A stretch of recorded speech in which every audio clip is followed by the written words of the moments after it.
Bom dia, vamos continuar. Estamos no quarto capítulo, estamos na página. Não, sim, quarto capítulo, a página 116. Então, colocando-nos em perigo. Tiramos aqui o livro Portal da Confiança.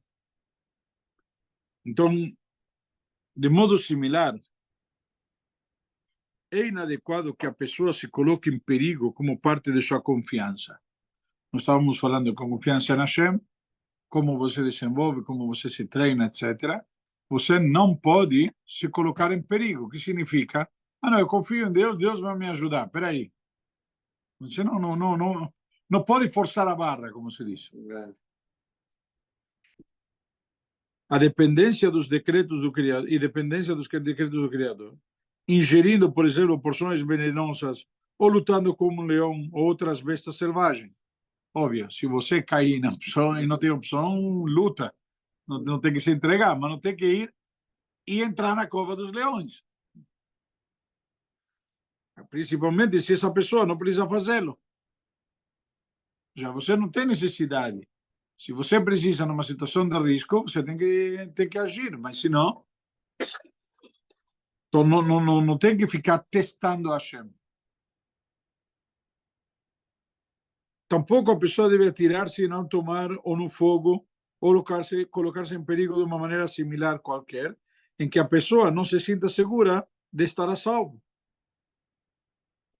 Então, simplesmente, a pessoa não pode ir e ser, como a gente diria, inconsequente. Nosso sagrado Tanakh nos alerta contra situações assim ao dizer: não experimentareis, ou testareis, melhor ainda, o Senhor, vosso Deus, como experimento em Massá, como experimentaste em Massá. Ou seja, você não pode vir e testar Hashem, prová-lo. Isso não deve ser feito. Por quê? Não somente porque isso. Talvez não achemos que é isso. Há um exemplo prático que Mará nos conta na história de Purim. Guimarães conta que tinha Rava e Ravizeira foram comemorar a saudade de Purim, a festa de Purim. E na festa de Purim se costuma beber a mais, certo? E Rava bebeu um pouco a mais. E diz a Guimarães, Kam Rava Beshachtel Ravizeira. Rava se levantou naquela hora e fez shkita em Ravizeira. Entende o que significa fez shkita? O degolou. Depois que passou a ressaca, ele viu o que aconteceu. Diz a Guimarães que Rava foi e reviveu Ravizeira. Imagina a grandeza desses sábios que podiam reviver outra pessoa. Reviveu Ravizeira. No ano seguinte, Rava convidou Ravizeira, vamos fazer a festa de Purim novamente junto. Ravizeira não quis. Aí falou, por quê? Ele falou, você não se lembra o que aconteceu no passado? Falou, Ivo, você não se lembra? Peraí. Como diz a Guimarães, Enson Himalanês. A gente não se apoia em milagres. Uma vez aconteceu. Eu não vou arriscar de novo. Passagem da Guimarães para a prática, vemos o quê? Mesmo que eram grandes homens, estavam preocupados com que cumpriam mitzvah de se alegrar em Purim.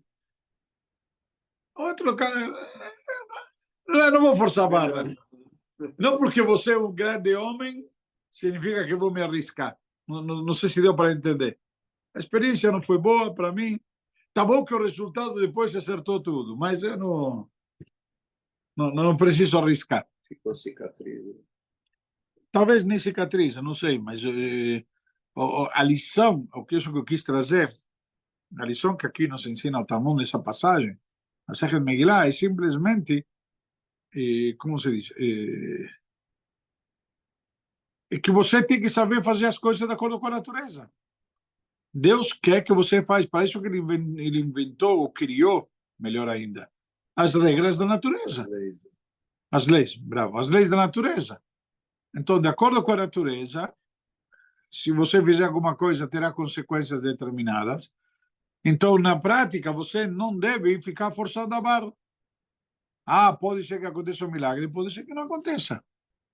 O que ele diz aqui que você não pode ficar se expondo e colocando em perigo desnecessariamente. Ok? Então, há dois resultados possíveis de ocorrer com alguém que coloca a vida em perigo. O autor passa agora a elaborar sobre a possibilidade da pessoa falecer realmente. Então, a pessoa morre e é considerada suicida e será punida no mundo vindouro por se ter suicidado, porque ele atentou contra a sua própria vida. Ah, não, sabe o quê? Que nem o padrasto da compra para a criança. O padrasto não gosta muito da criança, então compra para ela uma fantasia de super-homem. Leva na sacada e fala, vai, experimenta. Se o pai, vamos imaginar a cena, eh, mas Deus nos livre, não? Se algo assim acontecesse, esse cara tem que ser julgado por assassinato. Não adianta você dizer, comprei uma fantasia de super-homem, a criança vai voar. Não sei se deu para entender. Ok? Então, na prática, o fato dele, se ele testou e deu errado, ele será punido e julgado como tal. Isso que nos diz aqui.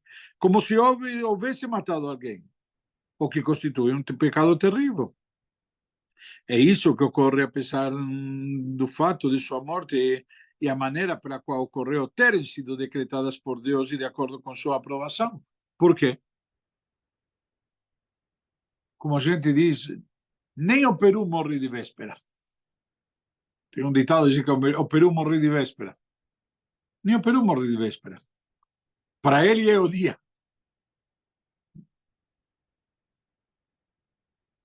Está claro? Então ele por que morreu? Porque Deus assim decretou. Mas não porque Deus decretou que ele tinha que morrer, não significa que ele não será responsabilizado por essa morte. Não sei se dá para entender o que eu estou querendo dizer. Eu vou fazer um caso mais simples para poder entender, depois voltamos ao nosso exemplo. Uma pessoa foi decretado que ele tem que morrer, mas alguém matou ele. Quem matou ele será julgado por assassinato. Ponto. E ele será condenado pelo assassinato. Ah, mas o fulano tinha que morrer. Mas ninguém falou que tinha que ser você que vai matar ele. Ele podia morrer de uma parada cardiorrespiratória, podia ter morrido porque escorregou numa casca de banana, sei lá o quê. Enfim, como ele morresse, você não tem nada a ver com isso. Na hora que você provocou, você é responsável por isso.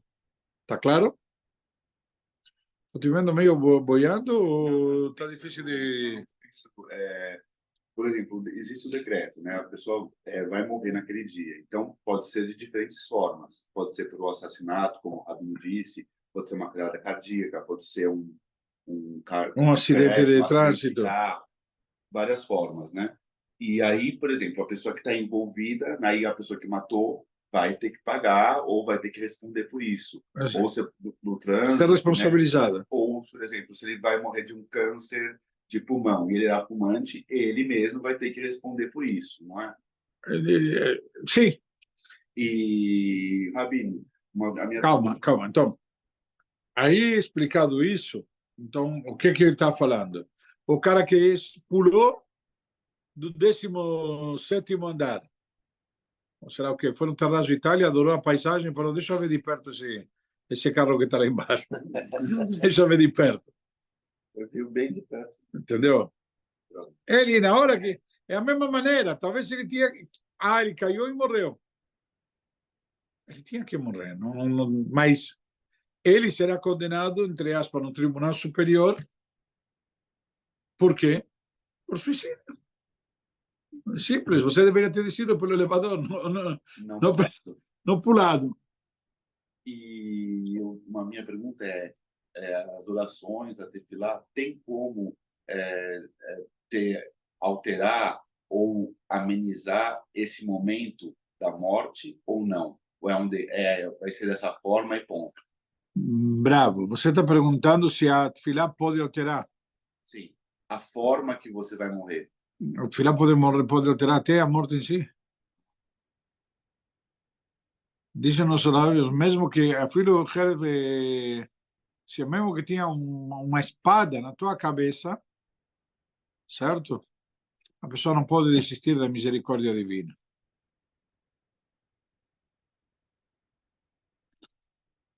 Ali tiash min rachamim. Não pode desistir da misericórdia divina.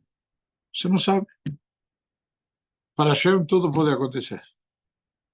Tem a história das gerações depois dos filhos de Eli, o profeta, né, o Cohen Gadol, que, né, que eles, né, toda a geração deles, os futuros iam viver pouco. Sim. E aí encontraram um rapaz, acho que em Israel, que ele rezava assim, ele era muito fervoroso e tal, rezava, e perguntaram assim, nossa, legal, ótimo, mas por que tanto assim? Porque eu sou um descendente, eu estou tentando fazer minha filha me ajudar para que eu não morra cedo, porque eu sou... Pode ser, e não somente isso, tem inclusive, a Gemara diz, Tzedakah tzatzil mimavet.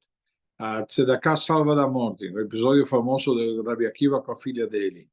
A filha de Rabbi Akiva, ela, assim a Gemara conta, que o Rabbi Akiva tinha falado para ele que a filha ia morrer no dia do casamento. E ele estava na dúvida toda a vida se casar a filha ou não. O que eu faço? Por um lado, o dia que ele ia casar-se, ele ia morrer, mas por outro lado, que vai viver solteira, será o quê? Nunca vai ter a ilusão de casar, etc. É uma situação desagradável. Até que um belo dia, ela ficou noiva, ela casou de fato, e no dia seguinte ela acordou de boa. Eu estava aqui, eu vi, perguntou para ela o que aconteceu. De manhã ele foi ver e a filha estava bem, e aí viu que tinha ela tinha como um alfinete para, como chama, para pendurar a peruca, e ela pegou o alfinete e espetou na parede. Na manhã, quando foram ver, ela, quando espetou na parede, espetou justamente na cabeça de uma cobra e matou a cobra. E aí não mostrou pau, mostrou alfinete. Mas que a história popular brasileira diz que mostrou pau, mas ela mostrou alfinete. Voltando ao assunto, Rabbi Akiva perguntou para a filha o que aconteceu, que atitude ela teve especial. E aí ele contou para ela, não sabia de nada disso. E acho que Rabbi Akiva contou para ela. Mas ela respondeu para Rabbi Akiva que era simples.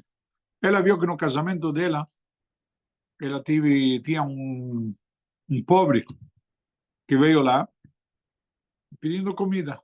E ninguém prestou atenção no pobre. Estava todo mundo ocupado na festa de casamento, cada um sabe. Ninguém deu atenção, não é por desprezo, maldade ou mesquinharia, não. E ela reparou, e ela foi e deu o prato de comida dela para o pobre. Então, Rabbi Akiva conclui aí a Gemara, e de aqui, Tzedakah tatzil mimavet, a Tzedakah salva da morte. Ou seja, na prática, o que você perguntou é mais ou menos a mesma coisa. Temos atitudes nossas com as quais nós conseguimos reverter um decreto. É isso que nós falamos na Tfilá todo ano, Rosh Hashanah e Yom Kippur. Se vocês prestam atenção, na Tfilá de Musaf temos uma oração muito especial, muito forte, muito linda, que é o Netani Tokef. O Netani Tokef Kedushat Hayom. E daremos força ou vigor à santidade do dia. Foi uma Tfilá que foi composta por Rav Amnon de Magunsa, Musaf de Yom Kippur. no Musaf de Rosh Hashanah e de Yom Kippur. Sim, você viu. E lá, num trecho, nós falamos o teshuvah, o tefilá, o tzedakah, ma'avirin et roa gzerah. E a teshuvah, o arrependimento, e a tefilá, a oração, e a tzedakah, e a caridade, elas conseguem reverter um decreto ruim. Pega um razão e eu te mostro. Daqui a pouquinho, terminando o shiur, eu mostro para vocês onde está. Tem nos Faradim. No Sefarad, alguns sefaradim tem, não todos, sim. De Magenza.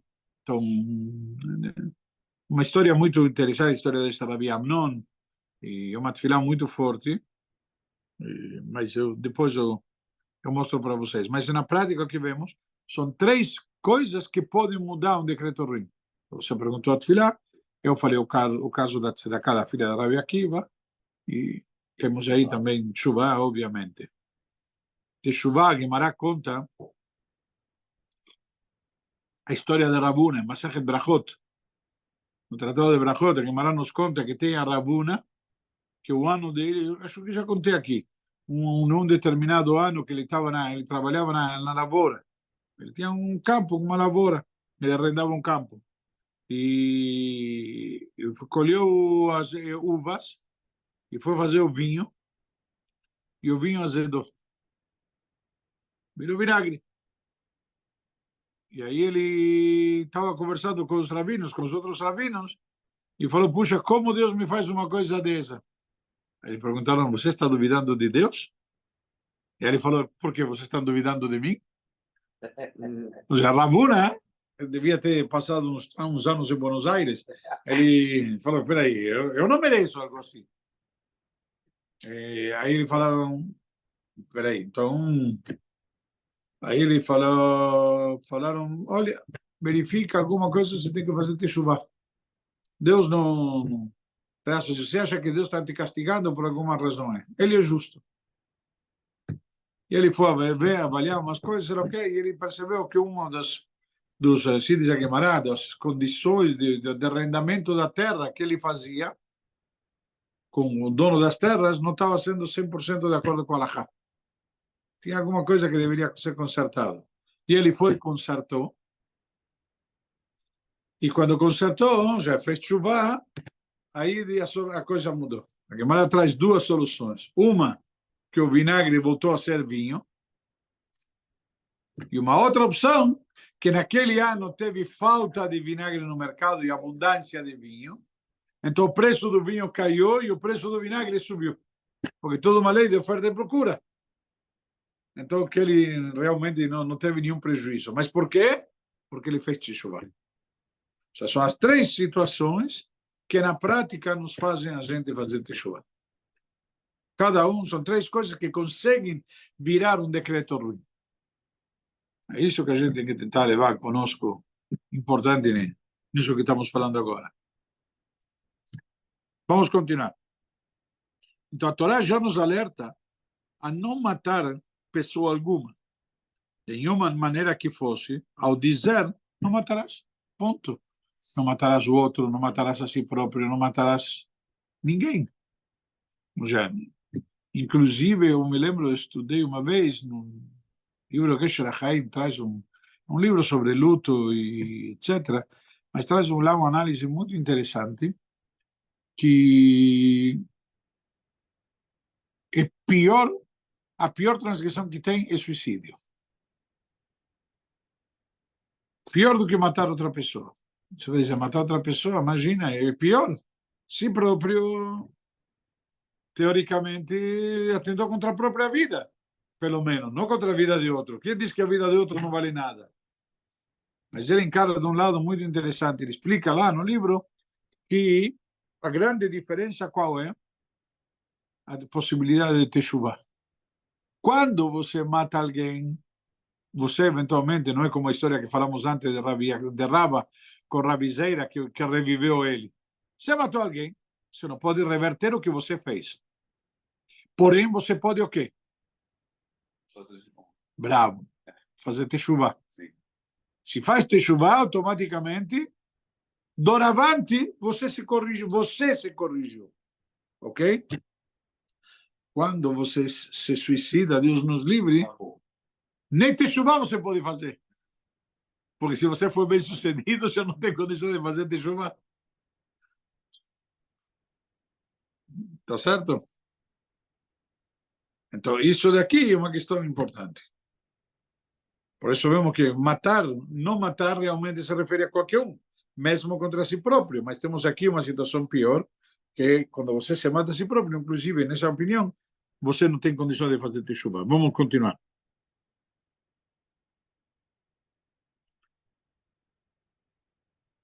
Aqui traz um comentário interessante embaixo. Diz, apesar do fato de sua morte e a maneira pela qual ocorreu terem sido decretadas por Deus e de acordo com sua aprovação, porque na verdade é Hashem que comanda tudo, certo? Então, diz aqui, tudo o que acontece provém de Deus, porque Deus é aquele que traz à existência o mundo e tudo o que nele ocorre a todo momento. O sea, Hashem está participativo, não é que está simplesmente assistindo de camarote. E se ele assim não desejar, ele não trará à existência. Ou seja, Hashem, tudo o que acontece tem a vontade de Hashem por trás, mas nós temos nosso livre-arbítrio. Isto nos leva à conclusão óbvia de que se algo ruim acontece a uma pessoa, isso é o que a vontade de Deus quer que lhe aconteça. Ou seja, como falamos antes, ninguém morre de véspera. Então, mesmo se a pessoa estiver sendo injustiçada por alguém que tinha livre-arbítrio, ou seja, alguém está prejudicando ela deliberadamente ou acidentalmente, na prática, o que você faz, você é responsabilizado, se foi culposo ou doloso, certo? Temos a diferença na lei. Mas, na prática, aquele que aconteceu, o que aconteceu com ele tinha que acontecer. Ou seja, se alguém te roubou um dinheiro, o que significa? Tinha um decreto. Não era para você usufruir esse dinheiro. Ele tirou, mas Hashem decretou que você não ia usufruir. Então, Baruch Hashem, pelo menos foi dessa forma, e não foi através de doenças e medicamentos e demais. Mas não era para o dinheiro que você ia usufruir, ponto. Vou contar o nosso caso. Anteontem, Qual é o nosso? da minha família. Ah. Anteontem bateram no carro da Ruth. A gente foi falar com o Natan, bateram no carro dele, no mesmo dia. Ou seja, a consequência não fala mais com o Natan. Não, Ah, entendi algum sinal, não sei. que pode ser que passou sinal vermelho. Não, algum É algum sinal. Ah, não sabia que sinal você estava falando. Sinal, sim, não sei. Pode ser. Mesmo dia, E esse alguém for punido por optar por fazer mal, isso não mitiga o fato de que no céu já havia sido decretado que a pessoa que está sendo injustiçada, se não fosse, como falamos do exemplo do roubo, ele não ia usufruir disso. Então Deus tem seus vários agentes mediante os quais ele aplica seu castigo e ele não depende de quem, por sua livre e espontânea vontade, decide fazer o mal. Se alguém decide fazer o mal, é independente. Se Hashem queria que você fosse atingido, você será atingido. Não significa que você não tem que tentar, pelos meios naturais e normais, se defender. Por exemplo, alguém te está processando injustamente. Não significa que você não vai contratar um advogado e se defender. Ele vai dizer, não, Deus quer isso, Deus quer que eu perca esse dinheiro e acabou. Não sei se deu para entender a situação. Então é por essa mesma razão que nos ensinam que a raiva se equipara à idolatria. Olha aqui, presta atenção. Por que a raiva se equipara à idolatria? Certo? Então ele diz, pois a raiva é uma falta de conscientização de que tudo o que ocorre segue o plano divino. Por que você está contrariado? Por que você está com raiva? Porque fulano está te processando injustamente? Para seguir o exemplo. Mas se ele tirar de você algo, era para que esse algo não fique com você. Aceita que tem Hashem por trás. Então, se você fica com raiva, então significa que você não aceita que veio da Hashem. E a raiva contra um terceiro não é a resposta apropriada. Porque na prática, é isso que acontece. Então, a raiva é uma falta de conscientização de que tudo o que ocorre segue um plano divino. Ou seja, tudo o que ocorre é porque Hashem assim quer. E também, Rabino, muitas vezes a raiva ela faz mal também. Pode estar para você, pode estar com outro. Muitos têm fazer mal para si próprio. Tem muita gente que às vezes fica tão nervoso, tão raivoso, que às vezes até tem um infarto, alguma coisa. Não, nesse sentido, concordo com você. Inclusive, quando você fica com raiva, quem sofre é você. Ah, eu fiquei bravo porque fulano me ofendeu. Se fulano te ofendeu ou você se ofendeu, não interessa. Mas quem vai ficar com a úlcera é você. É. Não sei se... Sim. Aquele que se suicida também é um assassino. Ele é responsável por sua morte, apesar do fato de ter sido premeditado por Deus que ele morresse. Realmente ele morreu porque assim Hashem decretou. Então, o autor agora vai um passo além e afirma que suicídio é, de fato, pior do que assassinato por várias razões. Primeiro, porque quanto mais próxima a vítima é do assassino, pior o crime. Ou seja, você, imagina, Deus nos livre, você matou alguém que veio te matar. Então foi defesa própria. Isso é mais do que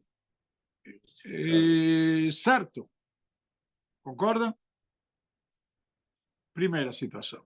Agora tem alguém que você mata por acidente.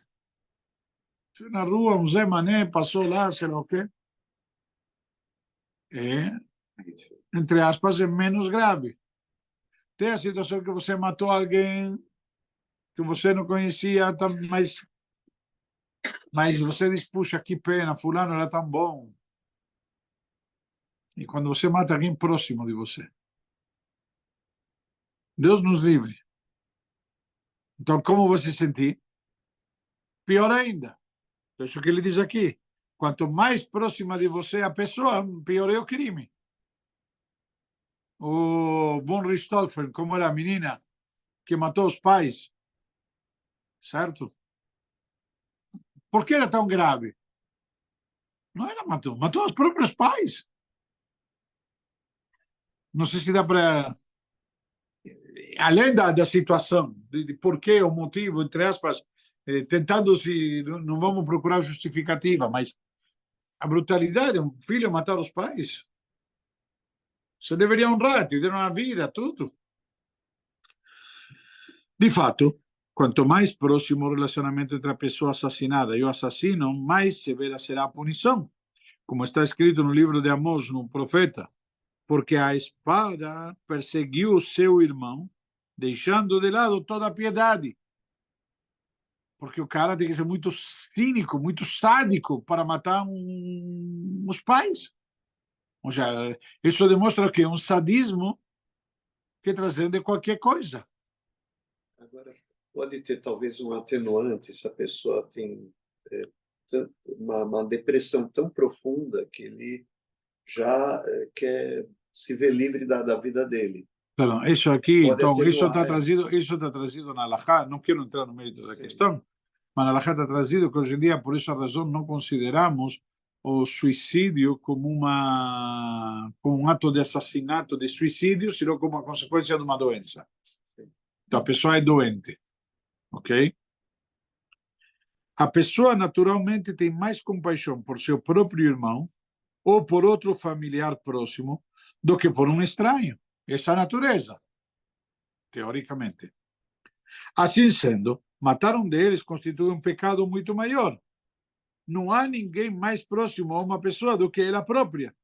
Então, nessa linha de raciocínio, se toda pessoa próxima, quanto mais próxima, pior é o crime, então não tem ninguém mais próximo do que você mesmo. Então, daí se desprende que o suicídio é considerado um pecado maior do que o assassinato. Assim ele diz. Outra razão pela qual o suicídio é considerado um pecado tão grave, traz aqui uma outra razão para que a punição para uma pessoa que se suicida seja claramente tão grande, é que, ao fazê-lo, ela se torna semelhante a um servo, cujo patrono o instruiu a cuidar de um determinado lugar por um tempo determinado, alertando a não se afastar de lá até que lá chegasse um de seus mensageiros. Ou seja, você vai ficar, que era um soldado que abandona um posto de guarda. É grave. Por quê? Comandaram ele, você está lá fazendo proteção, vigília. Então, essa proteção que você está fazendo, essa custódia lá, você é responsável. Então, se alguém te falou, cuida daquela posição, o soldado tem que fazer o quê? Cuidar. Ok? Então, na prática, que é a melhor posição que você tem que cuidar? Que é o teu próprio corpo, tua própria integridade. Entendeu? Então, vendo que o mensageiro tardava, o servo deixou o lugar antes que o homem chegasse. Isso fez com que o patrão ficasse muito zangado com ele e o punisse severamente. Então, de modo similar, a pessoa que se suicida renuncia ao serviço de Deus, rebelando-se contra ele e ao se colocar em perigo de morte. Porque ele deve cuidar daquela posição, deve cuidar, zelar, porque pelo seu corpo, pela sua integridade. Então, a seguir, uma prova que é citada sobre o fato de que a pessoa não deve expor-se ao perigo e que isso não reflete uma falta de bitachon. Assim sendo, eis que Samuel, o profeta Shmuel, de abençoada memória, diz: como poderei ir se Shaul souber, me matará. Por quê? Ele sabe que tem um decreto do rei Shaul, que ele tem que acatar o decreto do rei Shaul. Se ele desobedece, merece automaticamente o quê? Pena de morte. Porque está se revoltando contra o rei, está rebelando contra o rei. Sim ou não? Então é, como se diz, uma revelação. Então, depois que o rei Shaul deixou de seguir as orientações do profeta Samuel para destruir os amalequitas, naquele momento, quando ele mandou destruir todos os amalequitas, deixou sobreviver o rei Agag, certo? Então, naquele momento, depois disso, Deus instruiu Samuel a ir à casa de Ishai e ungir um de seus filhos como rei, que seria o Davi. No entanto, Samuel temia que se Shaul descobrisse que ele o estava substituindo, poderia matá-lo. Por quê? Veio Samuel e ungiu Shaul como rei. Agora está ungindo outro, significa o quê? Acabou, está me tirando todo o prestígio, todo o kavod. Embora Samuel tivesse sido explicitamente instruído por Deus a nomear um novo rei, sua preocupação com a possível ameaça não foi considerada uma falta de bitachon. Deu para entender a situação aqui? Samuel nomeia Shaul. Shaul pisa na bola. Não, pisa na bola. Então Deus fica zangado com Shaul e decide, vamos nomear um novo rei. Vem Deus e fala para Samuel, vai lá ungir um filho de Ishai. Na casa de Ishai, unge um filho dele. E Samuel está com receio de ir. Por quê? Shaul vai matar ele. Ele disse, na hora que eu tive uma atitude assim, de revolta. O que na prática está acontecendo? Vamos decifrar essa situação. Deus deu uma ordem direta para Samuel. E Samuel está preocupado com que Shaul vai matar ele. Samuel não deveria confiar em Deus. Deus está me mandando, acabou. Como dizem em Israel hoje, sou Rosh Katan. Acabou, não vou pensar muito. E Samuel fica duvidando. Por que nossos Chachamim não dizem que é uma falta de bitachon? É uma falta de fé? Estava cuidando da própria vida. Bravo. Entendeu? Isso não é uma falta de bitachon. É isso que está nos ensinando. De aqui se depreende que, mesmo quando se trata de um mandamento divino e nós sabemos que os mensageiros não são castigados quando estão em cumprimento do mandamento, a pessoa não deve colocar-se em lugar ou posição de perigo evidente. Essa situação que a gente estava mandando ele, que acontecia, era uma situação de perigo iminente. Ele não pode fazer isto. Ok? Então, aquilo não foi considerado falta de confiança em Deus. Pelo contrário, a resposta que Deus deu a ele indicava que sua cautela, qualquer questão, era digna de louvor. Por quê? Pois ele lhe disse, Hashem que fala para ele, toma uma bezerra nas tuas mãos e diz, vim para sacrificar para o Eterno, e o restante do que lá consta. Então você vai ver lá em Shmuel, que na prática Hashem falou para ele, oh, faz uma oferenda. Ou seja, Hashem não, em nenhum momento admoesta Shmuel. Hashem não chama a atenção dele. O que significa que Hashem entendeu que o que ele fez foi lógico, foi certo. Então, se sua relutância em pôr sua vida em risco tivesse sido considerada falta de confiança em Deus, então a resposta dele teria sido as palavras que constam no versículo de Devarim: eu faço morrer e faço viver, eu firo e eu saro. Ou seja, ou algo nesse sentido devia ter falado. Então, assim como ele de fato disse a Moshe de abençoada memória, no momento em que este último, Moshe, lhe disse, pois tenho fala lenta e língua trêmula, quando foi que Hashem nomeou Moshe para ir tirar os judeus no Egito em frente à sarça ardente, e Moshe falou isso. Então, o que Hashem responde para ele? Quem coloca a boca no homem?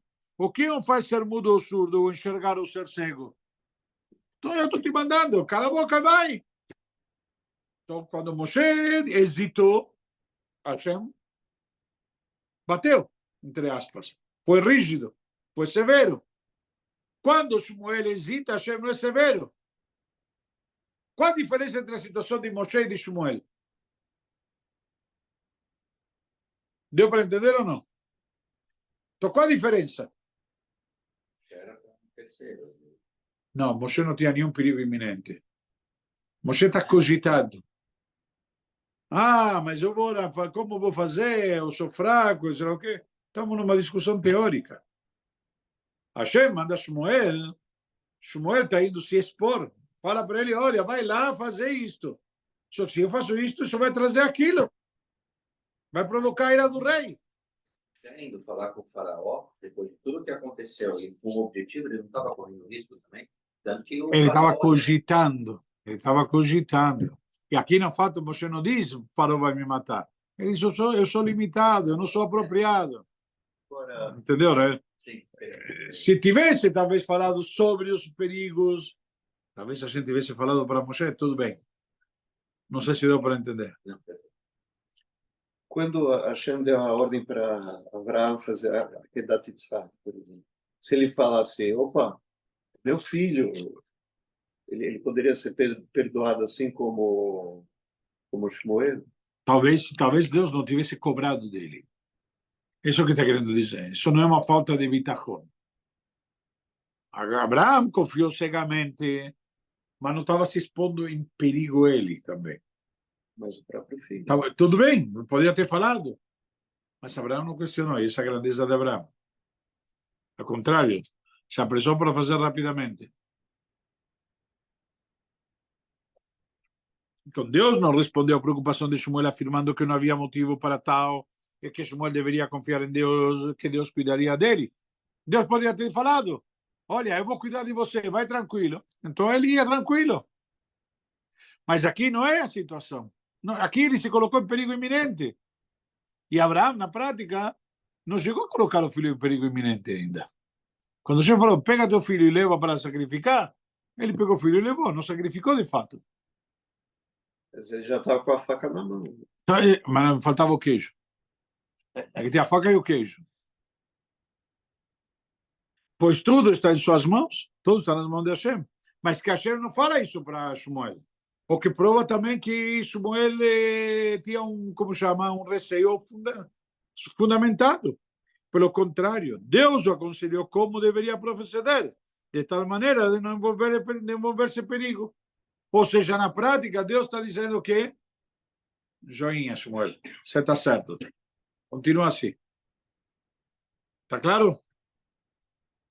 Então, se Shmuel, apesar de sua total integridade, não agisse com cuidado e colocasse sua vida em perigo, por menor que fosse, o perigo ao qual se exporia, ainda assim, se ele tivesse que agir desta forma, ele estaria seguindo ordens do Criador.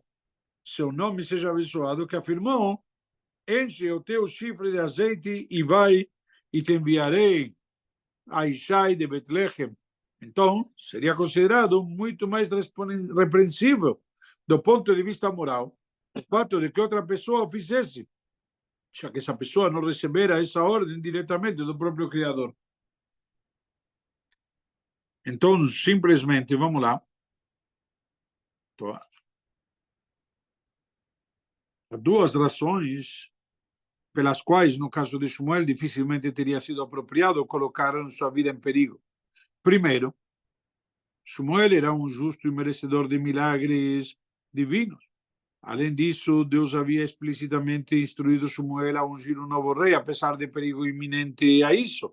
Se Shmuel tivesse ido em frente, Shmuel está fazendo o que o patrão mandou.